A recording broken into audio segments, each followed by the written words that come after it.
এক রাতে গ্রামের এক যুবক রাজু তার বন্ধুর বাড়ি থেকে ফিরছিল। পথে বিদ্যুৎ চলে যায় আর চারপাশে গভীর অন্ধকার নেমে আসে। তখনই সে দূরে একটা ঝলমলে আলো দেখতে পায়, যেন কেউ বাড়ির জানালার পাশ থেকে ঝুলে থাকা একটি লালটেন জ্বালাচ্ছে।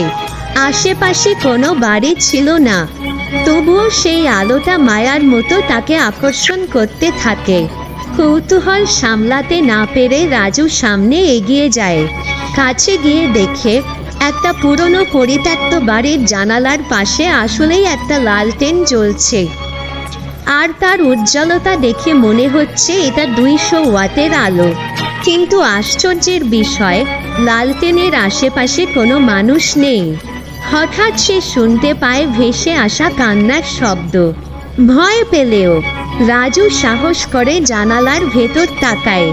ভিতরে একটা কালো ছায়ামূর্তি চুপ করে দাঁড়িয়ে আছে। সে যেন অপেক্ষা করছে কারো জন্য। এক মুহূর্তের জন্য সেই ছায়ামূর্তির মুখ রাজুর দিকে ঘুরে যায়। চোখে হিংস্র লাল আভা নিয়ে সে তাকিয়ে থাকে রাজুর দিকে। আতঙ্কে রাজুর শরীর হিম হয়ে যায়। ভয় সে পিছু হটতে থাকে, কিন্তু অনুভব করে যেন কেউ বা কিছু তাকে পিছন থেকে ঠেলে বাড়ির ভেতর টেনে নিতে চাইছে।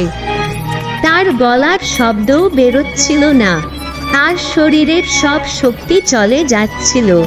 এমন সময় তার পকেটে রাখা তাবিজটা হঠাৎ আলোর ঝলকানি দিয়ে জ্বলে ওঠে।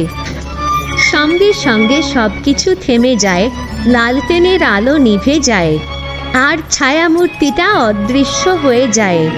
রাজু কোনো মতে পালিয়ে যায়।